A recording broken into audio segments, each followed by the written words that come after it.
Marvel Ultimate Spider-Man. Just thwip it.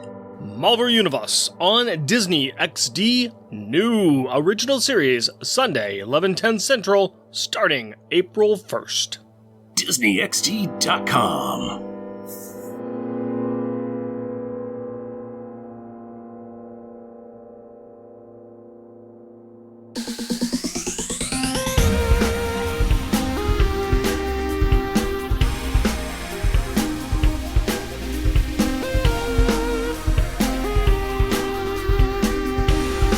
Welcome, dear listener, to our podcast. Jeff and Rick present Unpacking the Power of Power Pack, where we journey through each issue of comics that include a member of the most underrated Marvel series from the 80s while drinking beer. analyzing awesome and amazing adjacent adolescent adventures, and absorbing alcohol. I am Jeff. And I am Rick. It's not time to make a change, just random, take it easy, you're still young, that's your fault.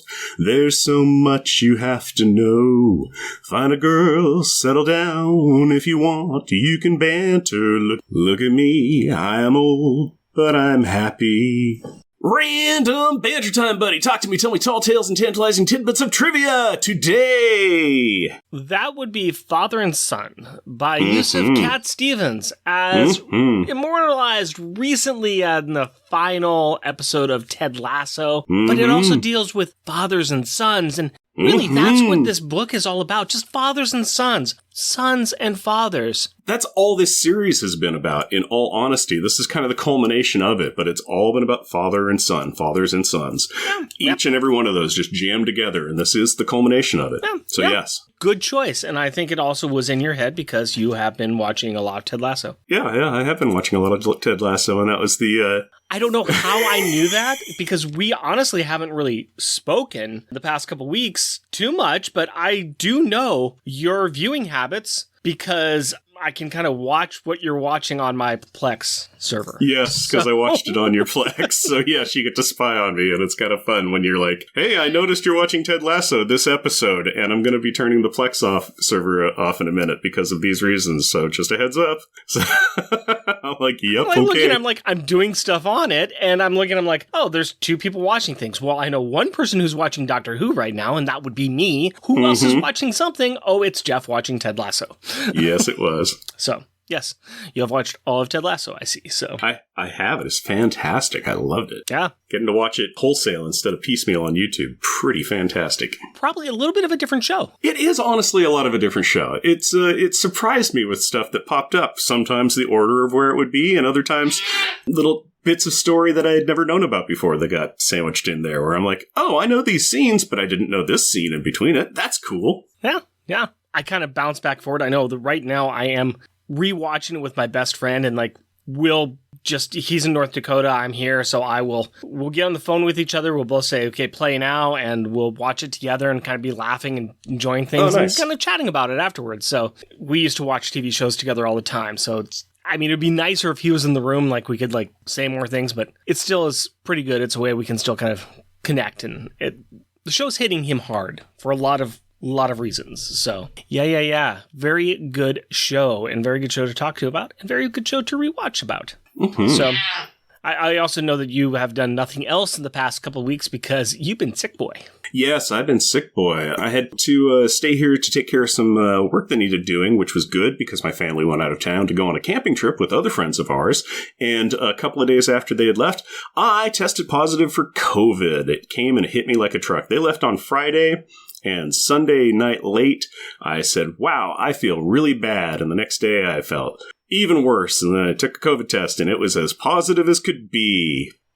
Where it's just like, wait the 15 minutes, don't read. I'm like, this is immediately said you have COVID. I will wait the 15 minutes, but... So your family, are they still MIA? They're still MIA, yeah. They were going to be gone for 4 or 5 days, something like that. And then... they were like, all right, I guess we can come back and get that hotel in Beaverton and stuff. And then they said, hey, wait a minute. We don't have to be anywhere. School's not going on. Nothing's going on. We could just extend the vacation. So they did. So they went camping to Newport for a while. And then they got a cabin up at Stubbs Stewart for a couple of days. And then they Sunday, I think, came back into town and got a hotel in town, and they're going to stay there to Thursday morning. And that worked out well because then they can go swimming and do whatever they're doing. And Aurora's school started up on Monday. So they just segued right into hotel living, Zach and Cody's The Sweet Life. And so they're getting to dodge my 10 days of don't be around people time frame. So very nice. That's what's going on. So yeah, so they're dodging me and I'm just hanging out, being ill, popping antivirals and watching TV. So that's been my life for the last 8-9 days. Very nice. I mean, bad that you got sick. Good that y'all in a situation where you can figure out a way around it. So yeah, it worked out really good so that they could just completely dodge it. So that way it's like, oh, you want to have 5 days of isolation and 5 days of wearing a mask around people. And it's like, how about just 10 days of nobody? Okay, there we go. So that's been me taking care of the cat. Well, it's kind of funny because right now, nobody at your house and nobody at my house. My wife and daughter went up to see my in-laws up in Seattle. Yesterday morning, I put them on a train to go up to Seattle area, and they went up there. So I've had the house to myself, which is great because I'm really busy in my new job at work. And I have just decided, well, I can get caught up on work. So I've been working a lot of hours, and I was in Salem today, and I worked really hard. I've just been working very hard. Very, very hard. So I'm really hoping I'm going to do well on this comic book as we read it tonight because, I mean, I have been still doing my trying to record all of my stuff into my Plex server so people like you can watch it. And I've got lots of stuff in there now. I've made it over 1,000 movies in there. Whoa! I did get to cheat a little bit because our friend who helped set us up on this, he upgraded his server and he sold me his old server. And so he came over and we installed it. And he said, hey, when I got it all up, cleaned up and everything, and we put new things in there for you so you got more storage, I went ahead and left my movies on there, my movies and TV shows on there. So take what you want, get rid of what you don't. Like, sweet. Like, I'll just leave it there. That saved me a lot of recording, and I got a lot of things, a lot of stuff that I may never ever watch, but I got it on there, so what the heck. So lots of fun stuff. No, that's neat, and that's welcome to modern media where there's too much to see, so you'll potentially never ever get to see any or all of it. I've got more than enough stuff to keep me entertained for quite a while, which I'm happy about. But they had some cooking shows on there, which my wife was very happy to be able to watch. And yeah, just, that kind of fun stuff. I've got no other real... I've been rewatching a lot of Doctor Who, which is kind of fun. I started that beginning. It's for my own enjoyment. That's neat. I'd go back and watch those again. I thought I would show my daughter some of it, but I forgot that Doctor Who is a sci-fi show, but it's also a horror show. Yeah, it's predominantly a horror show, is what it really boils down to. Really forgot that. So I'm watching, I'm like going, my daughter might not really like this. She might not think that this is a kindness. So Doctor Who quote right there. I gotta try to get her a little bit of knowledge of Doctor Who. She knows what a TARDIS is. She can spot a TARDIS from 20 paces away. So she's got that going for her. You should take her back to the old Tom Baker stuff and everything, that era, where it's a lot less horror and it's a lot more just running around a water treatment plant, a quarry, and a TARDIS set. Yeah. I guess we should also mention, too, if we haven't said enough, we are playing Bachelor this weekend, which means that the house is ours in both of our respected areas, and we are the lords of our manor, and that manor in both of our cases is infested with cats. And my youngest cat finally has escaped out of here and has left me alone, but she probably will be back and will be pestering me. Jeff's cat is right in his face and yelling at him. Yeah, just been nonstop since we started recording. We apologize for the feline intrusions. We will try to work around them, but seriously, we got a comic book to talk about, so let's get to it. Jeff, give us a 2 cents replay of the last episode. After the Future Foundation delayed the Celestials 28 minutes, then got left in the cold for their troubles, Alex called a rideshare that he's part of to pick them up, so the show up for the pickup was Friday carrying the rest of Power Pack. Power Pack and the rest of these nobodies then went to the Forever City where they beat up some evolved moloids so that they could take over Saul's Anvil before Power Pack, sans Alex, and all the useless NPCs flew away on Fridays so they would stop cluttering up the place being useless. Now that the whole of Power Pack was here, and it made me so happy to be able to do my Jack voice again. 2-sentence replay is over. Why don't you give me a beer and tell us what our Power Pack pick is? My pleasure, my friend. I would like you to reach in the bag and be very careful because there's something very dangerous in there. Let's find out what it is. Off-color brewing, Apex Predator. Very nice. That is a little sketch drawing, black and white, of a very froed out lion. Yes. An Apex Predator by Off-Color Brewing.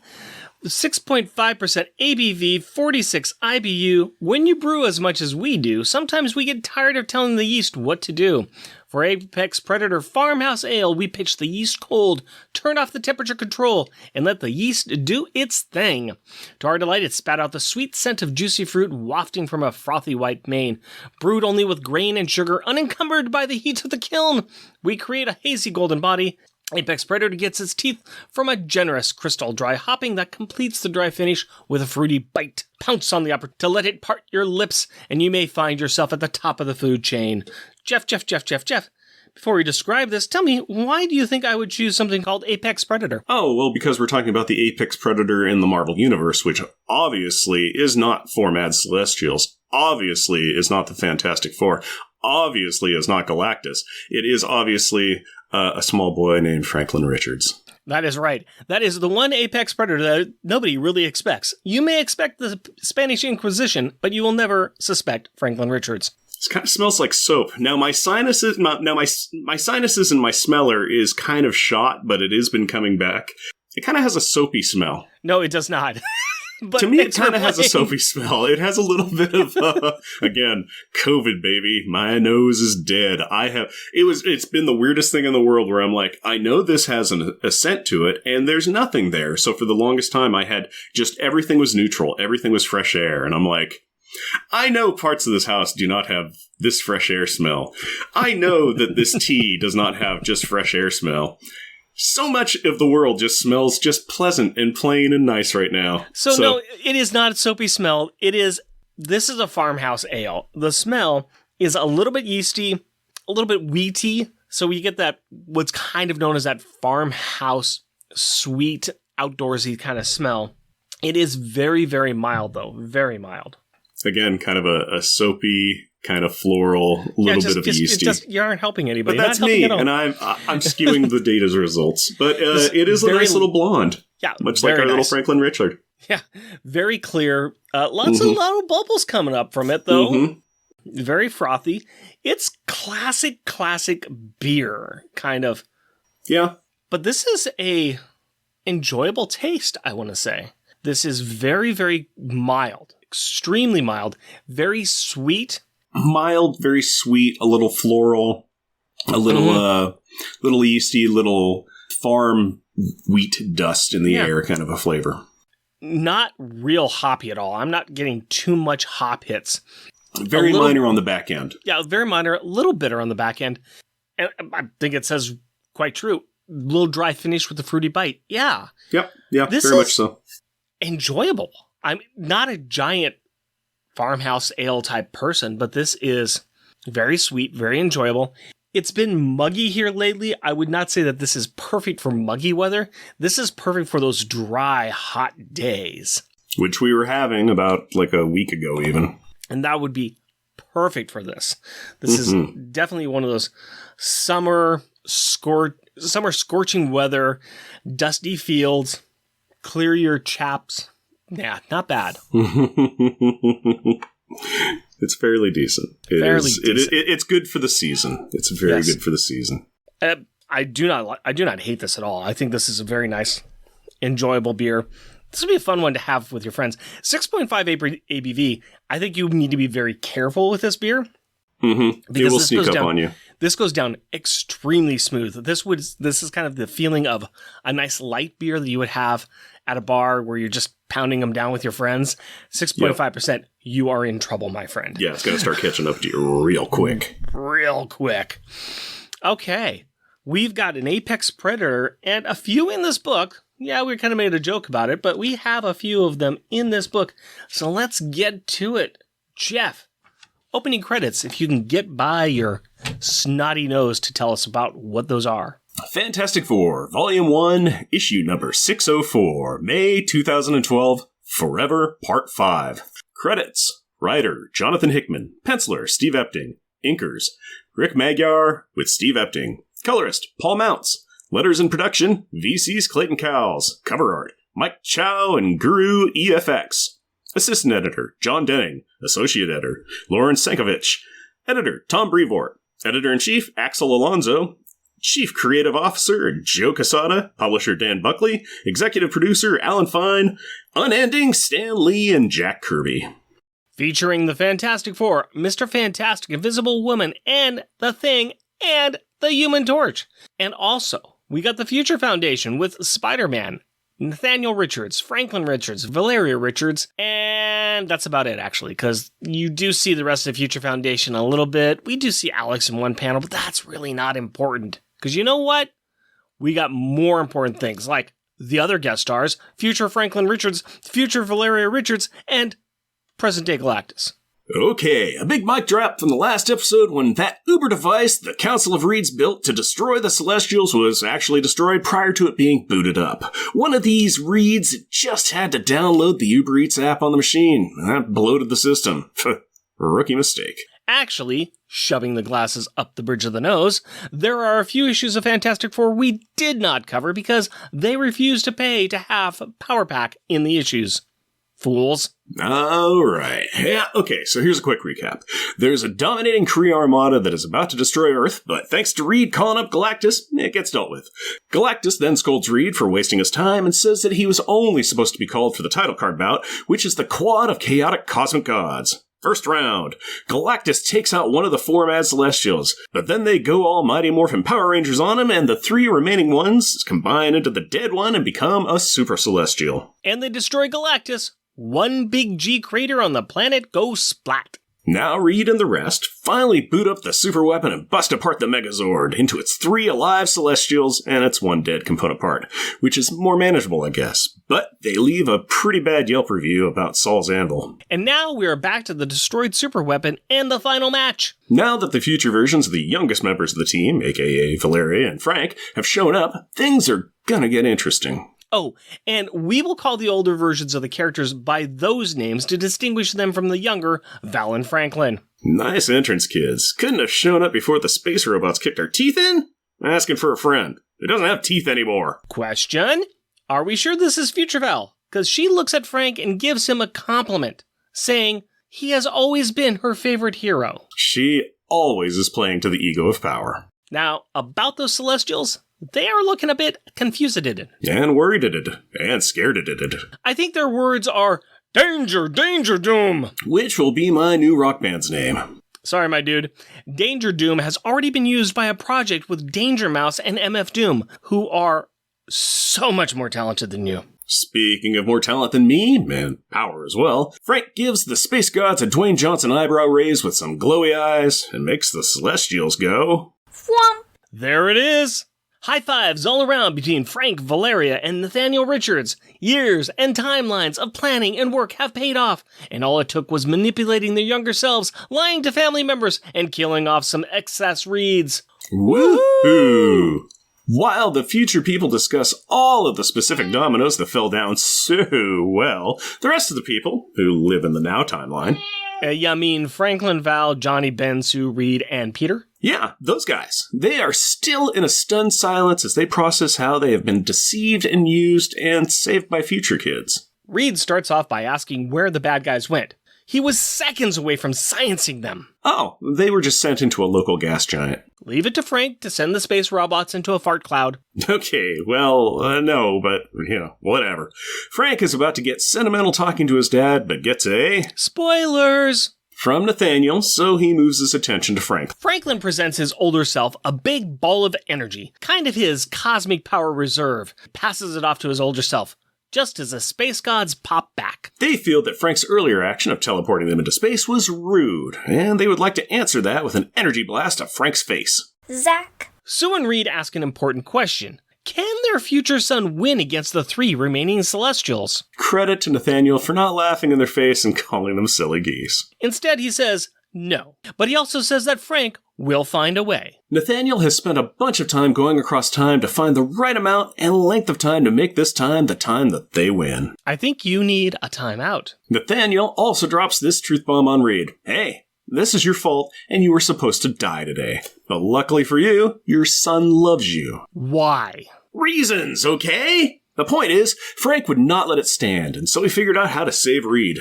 I mean, you can buy a step stool or one of those grabby arm thingies to reach the top shelf. You really don't need Reed. Reed does have an important question, though. How did all this happen? Well, Reed, when a mommy and daddy love each other very much, or at least just enough, then... No. I mean this. Mad space gods trying to blow up our planet. Again, this. Oh, that's because Reed met the other Reeds. You see, it's all Reed's fault. Oh, makes sense. And it is one of those constants in the universe. Like when you pour a cement pad at your home and you put your handprints in it, this must happen. I just put evidence into my wet cement. Ixnay on the onfisanke. Ooh, right. Sorry. So Frank has been battling these giant space robot thingies, trading punches and energy blasts, but now comes the part of the match where his energy bar is full, and it's time to tag in a partner. And with the words... Rise! Rise! Rise to me, my Galactus! Frank revives the previously destroyed Galactus. And now for the most shocking part of the story. This is a surprise to Val. She thought that it would be the weapon, or Galactus, or maybe the lightsaber she made, not Frank. Sorry, little girl. You were just your grandpa's puppet, just like everyone else is. Also, Val cannot be trusted at this age. So says the older her. Ouch. There's another interesting point made. In all of the realities, the destruction of the Mad Celestials would only work here, because all of the other Reeds lacked one thing that 616 Reed has. Blockbuster video card? No. Well, yes. But I was talking about a son. And that son is killing it right now. He is directing Galactus and flying into the heart of an exploding celestial, fixing the mistakes of his father. To save his father. And he blows them up real good. So well that the explosion looks like a second sun, seen by everyone who has been playing a part in this little story, including our boy Alex, who's standing with the rest of the Future Foundation, including Franklin and Val, but not the rest of Power Pack, because gosh darn it, we can't have nice things. But I think that they're also supposed to be on the other side of the world right now. I think it's supposed to be a representation of the Future Foundation together and the promise of their potential and eyes gazing long into the future. Sure. Have a no prize. And in the end, we see a Kirby crackling, glowing Galactus holding the powerful Frank in his hands. Then, Future Boy hugs his dad. The end. Wait, there's more. Not the end.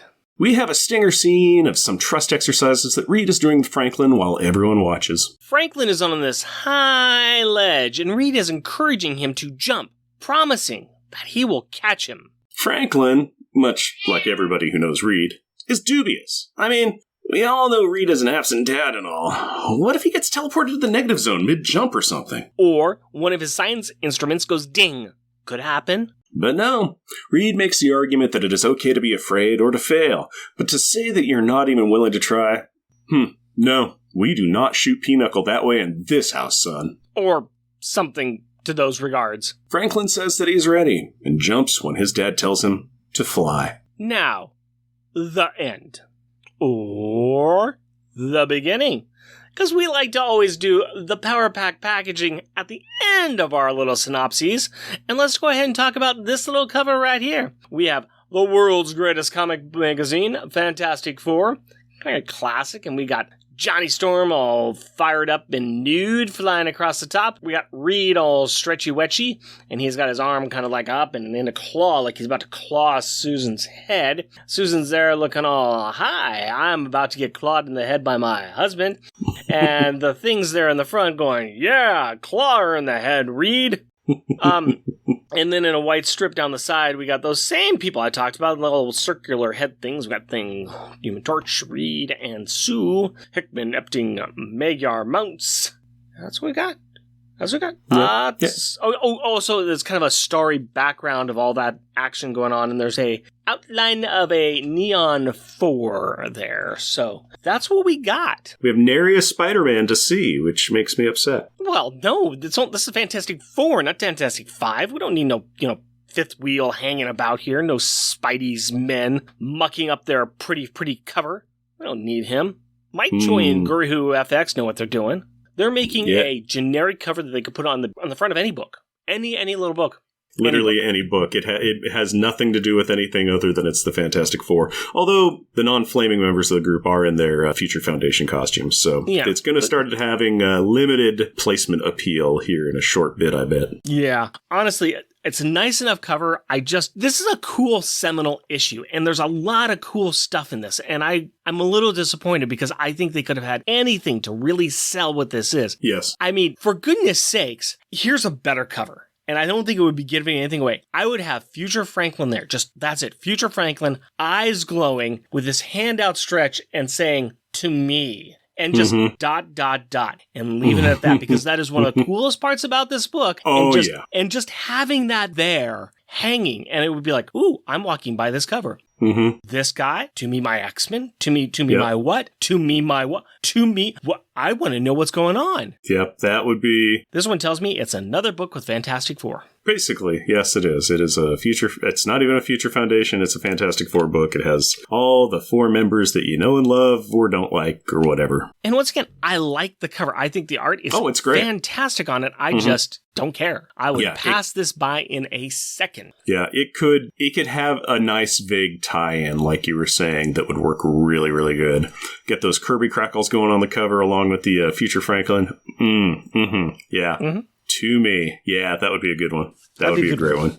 I don't have anything else to say about this cover. I think we got to get into it because this is the culmination of everything that's been going on that we've been reading since we've been picking up these books. Since Alex has shown up, really. It's true. It really Alex is. Alex shown up with Future Foundation. I mean, technically, there still hasn't been enough of what the Future Foundation was supposed to do. It's just a place to dump a bunch of kids. But from what we've been reading about this book and where they started off with Fantastic Four, the fights with the cities, the Council of Reeds, all of the buildup, all of the different plot threads coming together to this, I think it's pretty cool.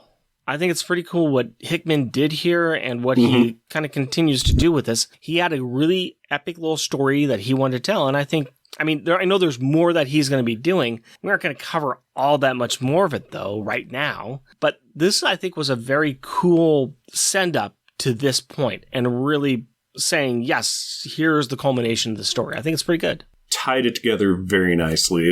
Hickman writes like a scattergun. He just explodes out immediately, but then to start seeing some of those little vining branches start getting nipped out and watching everything kind of come into a conclusion was really, really, really gratifying. It was really neat. And that conclusion, especially of Franklin or Frank summoning his herald to himself, to me, my Galactus. Amazing. So good. So very good. That was better than the fighting of the Celestials. Yeah.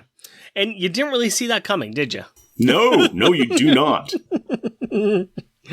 Rise, rise, rise to me, my Galactus. Yeah. You got the power to bring something back to help you mop up. That would be it. That would definitely be it. And this was a Galactus that had feasted on 4 planets in anticipation of fighting these 4 Celestials. Yeah. This is a topped up. This is a top tier Galactus. And what's interesting on that is Galactus and, Herald Galactus defeated 2 Celestials. Franklin defeated 2 Celestials. So it's just like they're on par with each other that way. So pretty impressive. Yeah, and this goes to some of the bigger picture things that I think really get introduced here, and they're placed throughout Marvel Universe from this point on. Things, of course, could change, but the idea that Franklin Richards becomes the next Galactus in the next universe kind of take a little bit of hold here, and he becomes like the friend of Galactus going forward because they are equals. Yep. Yep. He gets to do a little job shadowing, little mentorship kind of thing. Thinking back to when Galactus told Reed, "Your son scares me. with good reason. With very good reason. I'm going to be his herald, Reed. His herald! I'm Galactus. I have heralds. I'm not somebody else's lackey. I gotta go. Franklin wants me. Dang it, Franklin. Yeah, this changes our entire concept of how we read Franklin as a boy genius, you know? Mm-hmm. There's a whole lot of pieces in here that are really kind of cool, too. And I think probably the most interesting is how Hickman has used Valeria, in the entire setup of this, and how Nathaniel has been using her. And she thinks she's the one who's smart. She thinks she's the one who is making all these things happen. And she plays an incredibly important role. It's just that when the time comes, she is completely second fiddle. She has played her part, just like everybody else has played her part. Yep. But she is not that important when it comes down to it. No, she had some jobs that she needed to do, that she needed to be convinced that she came up with on her own. She needed to be subtly guided to them to do the things that she did. And then she needed to be mushroomed. She needed to be left in the dark. Yeah. It was very much of the, yeah, Val, we needed you to do things, and then we didn't need you anymore, so we shelved you. Yeah. Thanks for playing. Thank you. Playing. Thank you for doing your small part. Yeah, I know you thought you were the big manipulator. You were adorable that way. Enjoy your lightsaber. Yeah, it's fascinating and interesting to see how they used her in this entire setting. And I think it's acceptable. I think that it's interesting. I may find her an annoying character, but I think that it also does make her a little bit more of an interesting character as well. That she can be put in her place like this. Yep. And that she grows up to be very intelligent and very knowledgeable, but not as conniving. Yeah, her future self seemed pretty great. I do like the fact, too, that Kid Val's all like, but wait, I thought she was just flustered on that. And then future Val's all, yeah. And this happened because at the age we are right now, you cannot be trusted. Yeah. Reed figured it out quick. It was because of the Council of Reeds, right? It was the whole thing with the Council of Reeds is they give up on the small scale things to focus on the large scale stuff. They gave up on their family. Give up on your home planet, give up on your family, move on, do the greater deeds. And young Val thinks that they were right. She thinks that her father was wrong to leave that and to come back to his family? To have like movie nights and popcorn with family? What's the point of that? Well, this was the point. Yeah. This was the point. Having the movie nights, having the picnics, having the family. This is the only reason that they were able to do what they did. Because every other Reed has said this is unimportant. Even though Val might have thought that was the wrong choice to make, it was the right choice because it was what led to their victory. And at the end of the day, we look at Val and we figure out that she is probably a lot more like Doom in many senses. And just kind of her view of things. But it's interesting to say that there are some parts of Doom where you want to put those into Reed. Probably not as much as Val shows here, but hopefully as much as Val gets in the future. So it all seems to work, though, and they are able to be successful. I do also find it interesting that reading this book that this is all Franklin's story. Reed has a little piece of it. But this is not Fantastic Four. They are absolutely sidelined. Yeah, everybody is. We'll get to a spot of that in the final thoughts where I expound an opinion on a thing. But yeah, it was the Franklin show. Yeah. Nathaniel expounds a little bit on some things.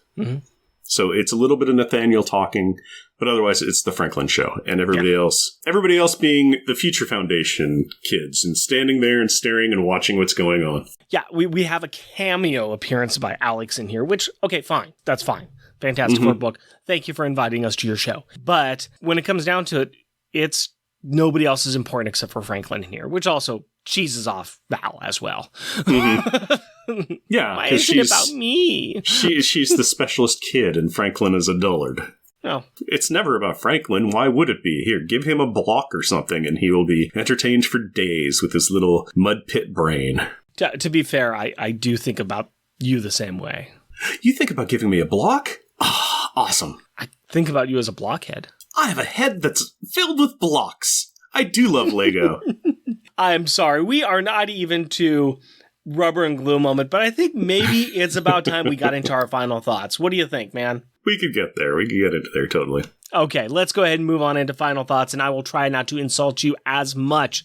Although, I haven't heard what your gallery of greatness picks are. We have nowhere to put them. Everything's destroyed. There is nothing left anywhere because, we're going to put them on the resurrected corpse of Galactus' shoe. That's what we're going to put the gallery of greatness pictures, okay? That works. So what pieces of art do we want to slap onto that not rotting meat of Galactus' foot?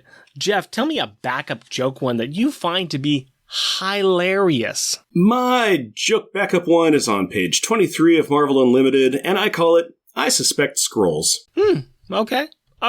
This is after the day's been won and they kind of had some fun. It shows the Future Foundation with Frank and Valeria staring off into the distance. We've talked about it in the episode where, hey, that's great, you're showing all of the Future Foundation, including 2 characters that aren't there right now. But yeah, cool. So I suspect Scrolls. You see, I just called it, as my top joke one, they must be standees.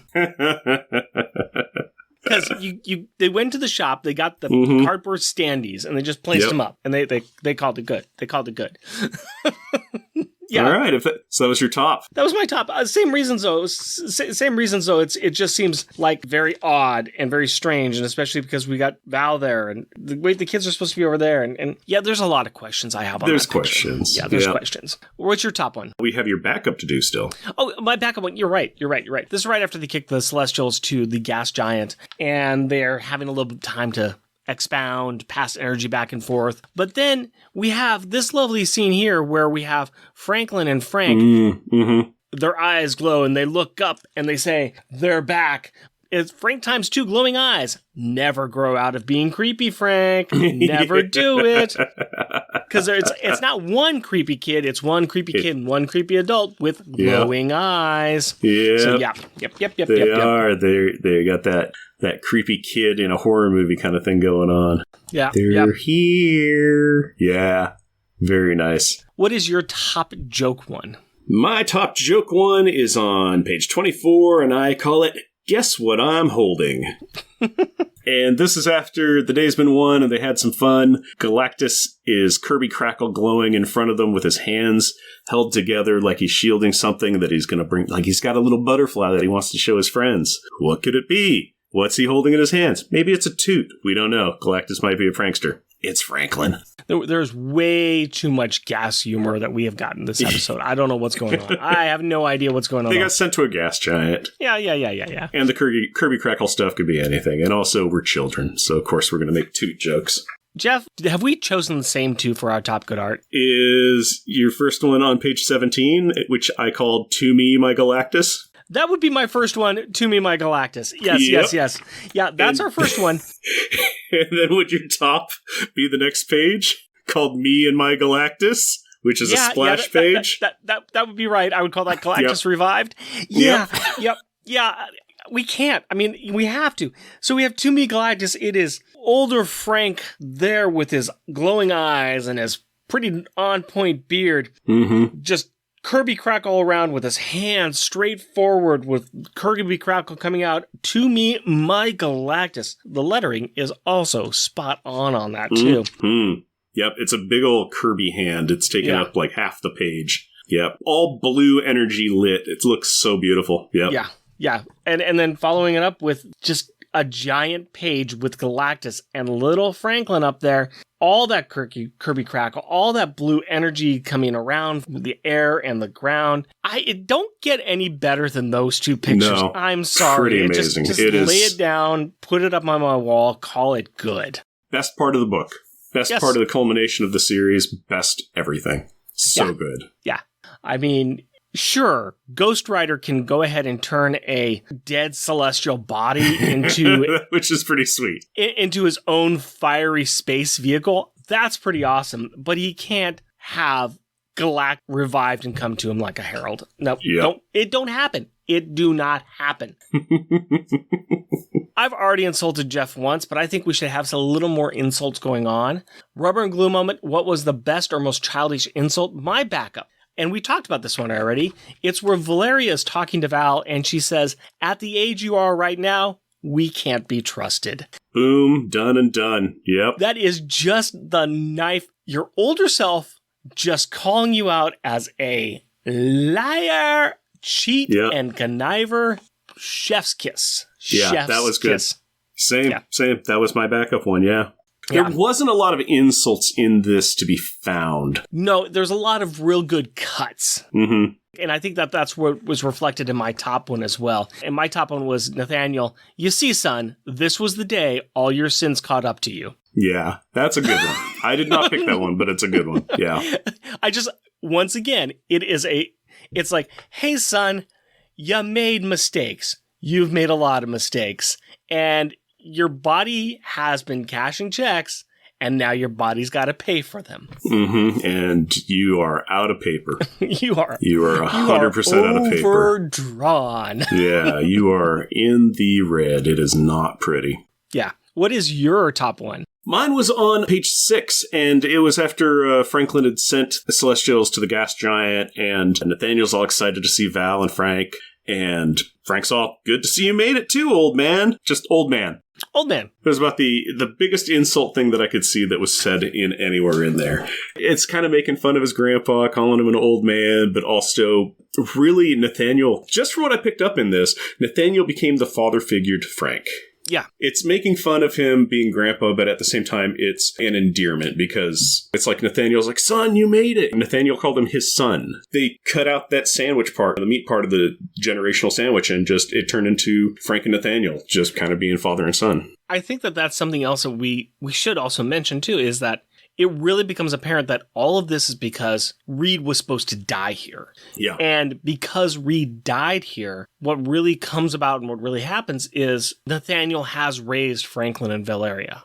Mm-hmm. And going back to what we said at the beginning with your choice of a little come-in banter song, this is about fathers and sons. Mm-hmm. Why was all of this done? It's because Franklin missed his dad. He said, my dad died, and that's not right. Right. Every son deserves to have a dad. Yeah. And he did everything that he could do to do it. He said, I'm going to bring dad back. And that's what he did. Yeah. So, man, I guess the only thing I can say about that is Parent of the Year award, Reed Richards Award for good parenting. Yeah. And with all those thoughts in our heads, I mean, I'm going to go ahead and say, good job, Nathaniel. Yep. That's what I said. Not even as a joke. Not even the joke way of it. It's the good parenting. Nathaniel did all of this. In one way, it was to save his own son, but really, it was for his grandson. Yeah. He was part of this entirety for his grandson so that his grandson could have a father, a proper father figure. And that's a lot. There's a part of this in here, too, where Nathaniel's talking to Reed while Franklin is battling the Mad Celestials and just going, that's our fate as parents, is we give everything we can to these children until we hit a stage where we're not there anymore, and they are who they're going to be. And that's the fate of being a parent. Yep. So it's the doing everything you can for these little creatures, knowing full well that you might not be there to see their inevitable outcome. Yeah. And that's parenting, and that's sad, but that's the job. Yeah. On the other side, this is all Reed's fault, so... Oh, yeah. Way to suck it, Reed. Yeah. Okay. Let's talk about popular and shunned. And hands down, we're going to go ahead and say best. Frank. Yeah, it's Frank. Yeah. He masterminded this and he resurrected Galactus. There is nothing else we need to say. He resurrected Galactus. And I'm not talking about Franklin here. I am saying Frank. Is the best. Yep. Frank is the best. Old, future version of Frank, the best.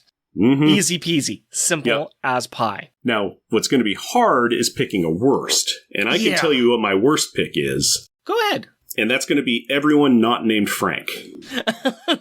So it is really hard. Just because they stood around with their thumbs in their gas giants? In their gas giants. Basically, everybody that wasn't Frank did nothing. I'm going to take you one better on that. I'm not going to disagree with you. I'm going to take you one better. That is the easy road, is to sit around going, wow, that's a lot of power. That's a lot of stuff. We are in awe. We can't do anything, and we're going to just sit around and watch this happen. Or you can be my choice as worst, which is the person that wasn't one of the wallflowers, and that's Val, who pouted that she really wanted to be more important in the end. So you could have just sat around and said, wow, this is happening.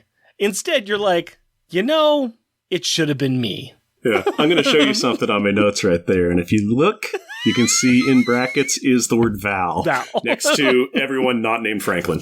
Yeah. So yeah. Like I said, it's a valid effort there, Jeff. I see what you did, but I'm like, there is somebody that went an extra step. Little kid Val, yeah, she was my, if we have to define it as a person, it was her as the worst. But man, again, everybody basically sat around. Nathaniel talked a little bit, but everybody else just kind of was like... Yeah, I wouldn't necessarily put Nathaniel and Valeria in there. I think Nathaniel and Valeria, they had their places, and they were cheerleading everything. Everybody else, Wallflower, and the black hole is Val. Okay. Mm-hmm. She was a real Bentley. I love Tighten Up the Defense, but I don't want to name our worst character after one character. I know they do that in their show, and I just can't do it. I'm like, I don't want to do that. I don't want to be that guy. There's so many worse characters. There's so many bad characters to pick from. Why limit yourself? Let's go ahead and talk about top grades. Evaluate each issue against the other issues with a member of Power Pack in them. Top of the list, Funeral and Memorial of Johnny Storm. Going down to spot number 12, The Loners. That's where Johnny goes solo. Down at spot number 24, Runaways number 4. The kids try to figure out who Vic's daddy is. Spot 36, FF number 2. They fix Doom's brain. And bottom, The Loners. This is not a bottom shooter. No. But I'm going to say that this is great issue. It's got some great moments in it. I don't know. It's not top. No, it is not top. It has a top moment in there. It has 2 panels that make it the best thing ever. If you pull those 2 panels out, it has a little bit of the problem that a lot of the comics we've been reading lately have with the Celestials, where it's just like people standing and kind of staring. Hand beam gets shot, and then there's some people standing and staring, and then an eye beam gets shot. There's not a lot of weight to a lot of the stuff that's going on. Even though it's big, cosmic, energy, celestial stuff. It was good outside of the To Me, My Galactus.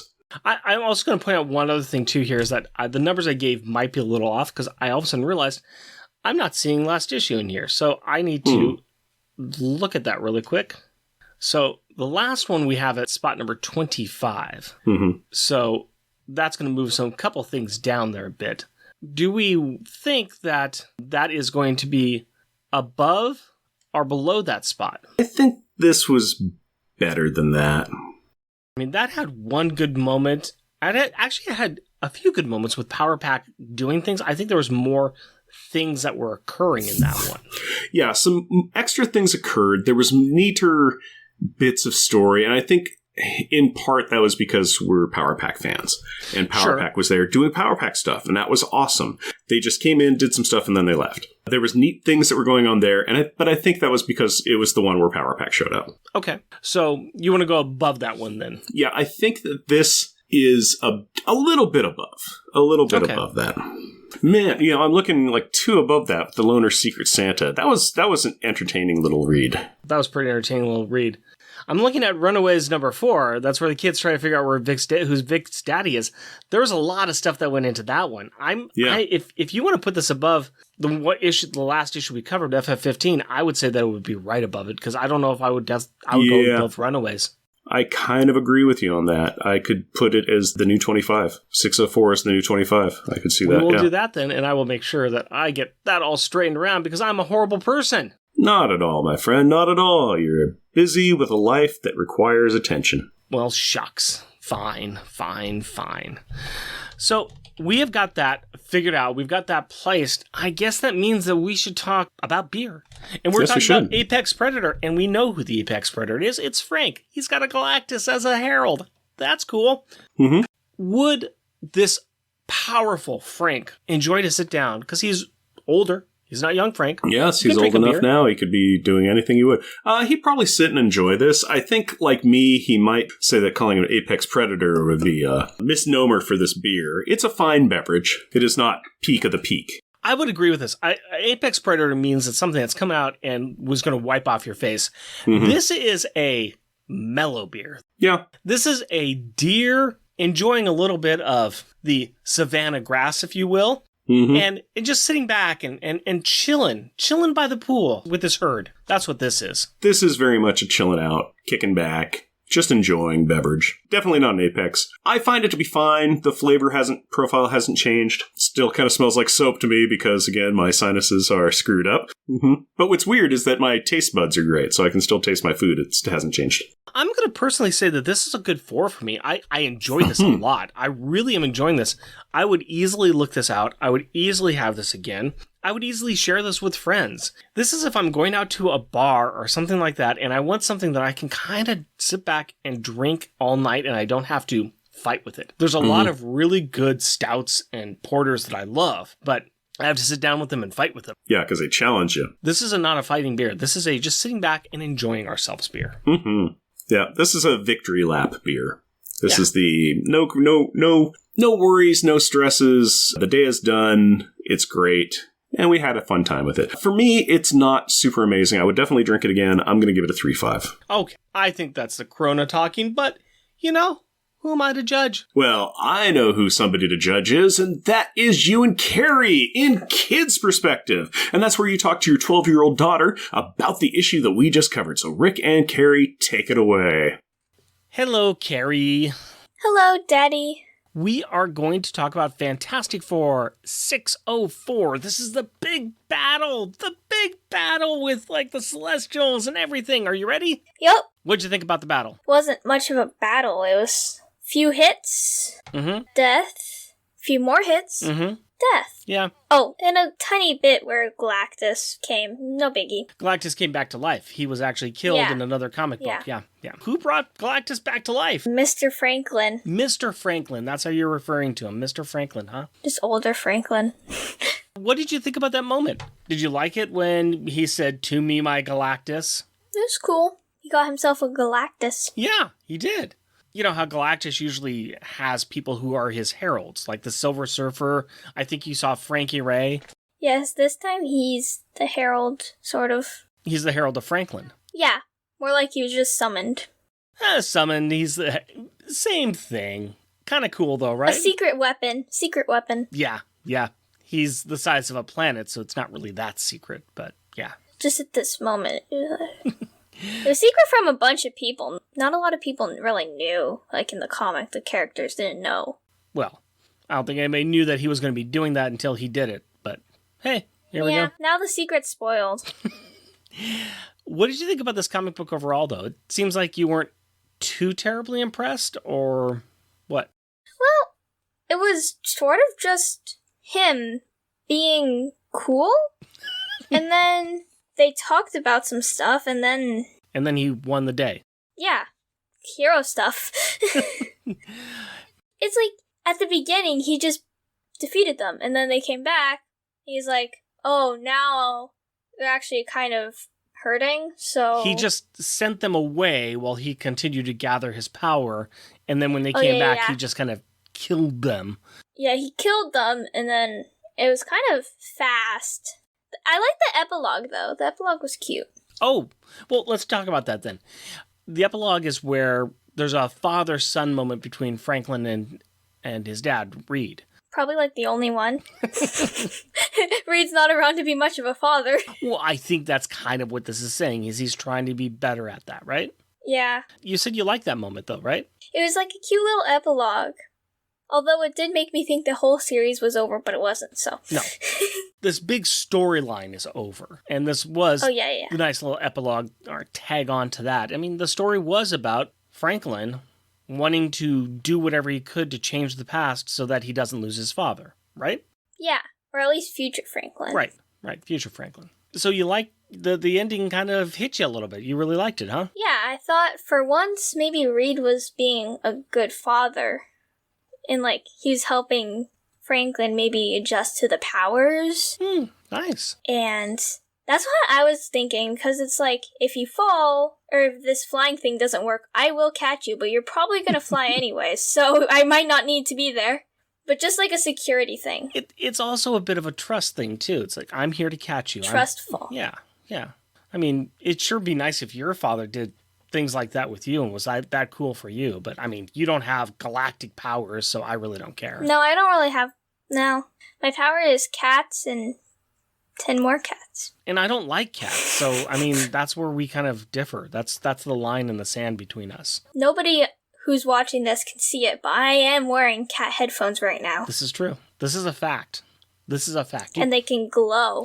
And you bought them with your own money, too. Yeah. Yeah. Enough about my cat headphones. So, is there anything else you want to talk about this book or the series overall? This is kind of the ending. We're going to talk about one more book to finish it up, and I guess we can talk a little bit more then. But how have you felt about this overall storyline that we've read with Fantastic Four and FF? There was quite a few confusing parts, but we kind of got through it because Continuum, and as I was reading this again, my head was getting all knotted up, and I was like, it's the end of the day. Yeah, I work you to death here, don't I? It's the comic book. All right, we'll talk more about that next issue. But for now, is there anything else you wanted to talk about? Nope. Thank you very much for your time then, Carrie. I love you. Love you too. Rise, rise, rise to me, my Carrie. You're a herald of Franklin now. That's great. It's you and Galactus.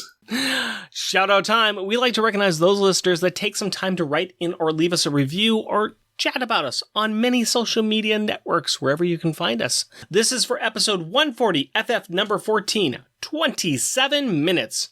Al Sedano and his podcast, Resurrections, and Adam Warlock and Thanos podcast. Charles Gears. Chris at BTO and Batbooks. Chris Lydon. Hoover Jeremiah and the 4 Million Years Later podcast.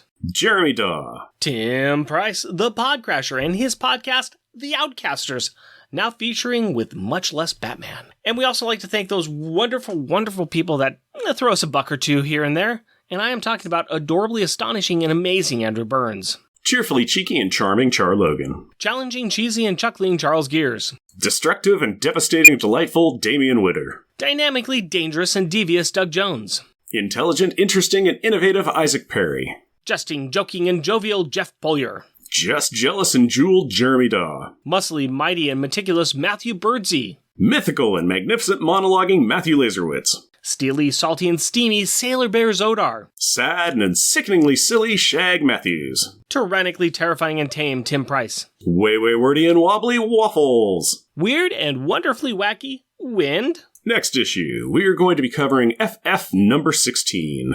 And check out what's going on the Longbox Crusade Network. I'm not doing my monthly Monday movie muck about it anymore, but, check out their stuff. They got cool things there, and you can listen to some of my past episodes.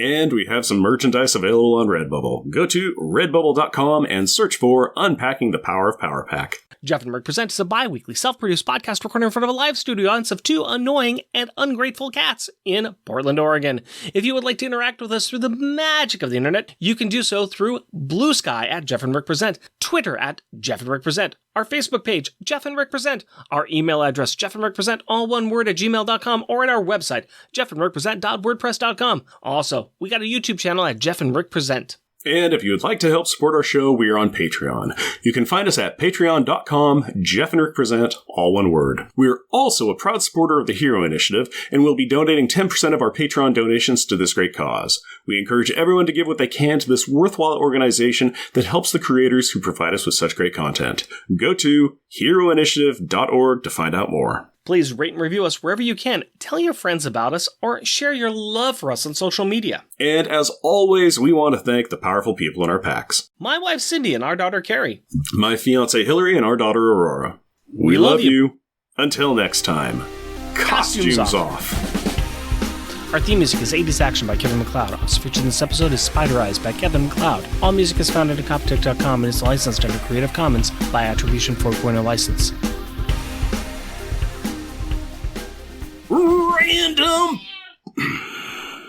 Random Badger time. Herbie, okay, just go. Nathaniel has spent a bunch of time going across.